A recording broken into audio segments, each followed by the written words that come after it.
L'orthophonie, c'est la rééducation des troubles de la voix, de la parole, du langage oral et écrit, des troubles de la déglutition, du bégaiement et des troubles de l'oralité dans les grandes lignes. L'orthophonie s'exerce bien sûr au cabinet, en présentiel comme on dit, et entre parenthèses depuis le Covid, en téléconsultation de façon parfaitement officielle et légale. Quelle est votre particularité dans le domaine de l'orthophonie? Les particularités qui sont les nôtres. Suite à des prises en charge qui devenaient extrêmement longues, il me semblait qu'il fallait qu'on aille vers des raccourcis. Le premier raccourci que j'ai trouvé, c'était le mouvement, c'est-à-dire c'était le corps. Puisque le mouvement est à la base du langage oral chez l'Homo sapiens. L'Homo sapiens n'a pas commencé par s'exprimer oralement. Il faisait des cris, des onomatopées.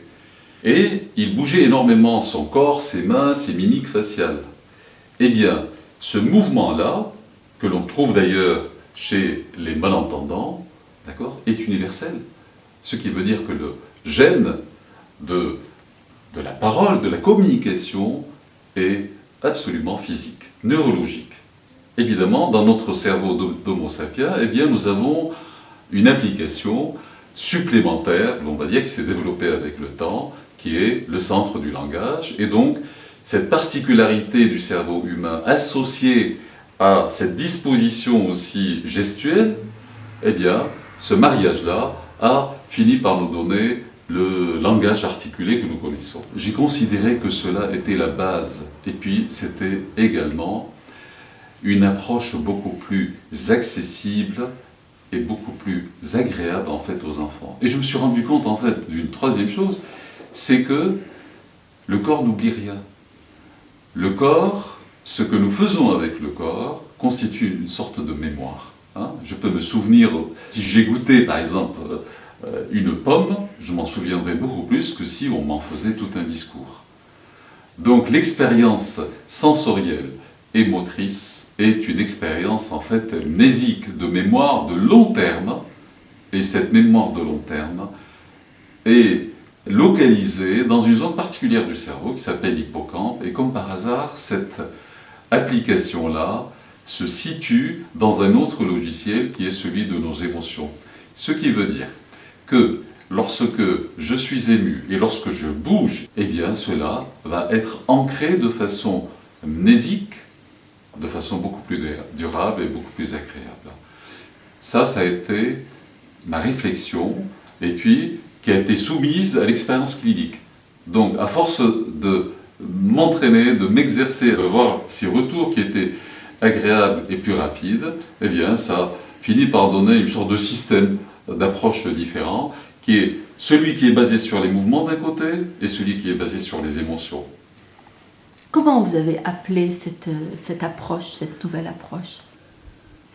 Cette approche innovante, je l'ai appelée neuroposturophonie. Pourquoi la neuro? Puisque nous sommes basés sur des données neurologiques de fonctionnement cortical, de fonctionnement cérébral, et sur les neurosciences. D'un autre côté, la posture, puisque nous considérons que la posture verticale de l'Homo sapiens, est à la base également de l'apparition de son langage. L'homme s'est mis debout et c'est pour cela qu'il a pu parler. Troisièmement, l'orthophonie, puisque les objectifs sont finalement l'accompagnement et la réduction des troubles pour lesquels les personnes viennent nous voir, que sont la dyslexie, la dysorthographie, la déglutition, le bégaiement, les troubles de la voix, etc. Et pourquoi l'hypnose en orthophonie? Eh bien, parce que le mouvement seul ne suffit pas. Il fallait bien que l'on ait accès à la partie émotionnelle et non pas simplement consciente, attentionnelle, cognitive, qui, de mon point de vue, sont beaucoup trop longues. Et puis, ça ne correspond pas non plus au fonctionnement tout simplement de l'être humain. Je ne peux pas investir l'école, la rééducation, simplement parce qu'on me demande de le faire. C'est parce que je vais aimer. Et nous le savons, les enfants disent mon maître est formidable parce que je l'aime. Ou j'aime cette matière, et on se rend compte que finalement, tout simplement parce qu'il a investi son maître avec lequel il a une relation émotionnelle. Donc pourquoi l'hypnose? Mais parce que l'hypnose est rapide, et puis elle est agréable, et puis elle touche la partie majeure et prioritaire du fonctionnement cérébral que les neurosciences maintenant ont confirmé comme représentant 90%, voire 95% de notre activité cérébrale. Donc, franchement, lorsqu'il s'agit de faire avancer quelqu'un, est-ce que je vais investir la partie minoritaire ou bien la partie prioritaire? Est-ce que vous avez des résultats cliniques qui vous ont encouragé à aller de plus en plus loin?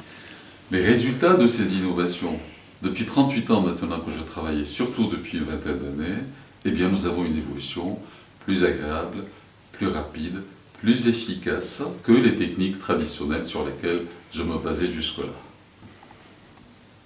Et pourquoi l'hypnose en thérapie en général? Lorsque nous avons un patient devant nous et que nous occupons simplement du symptôme pour lequel il vient nous voir, eh bien nous nous sommes rendus compte que cela était insuffisant, qu'il fallait qu'on investisse aussi la partie émotionnelle.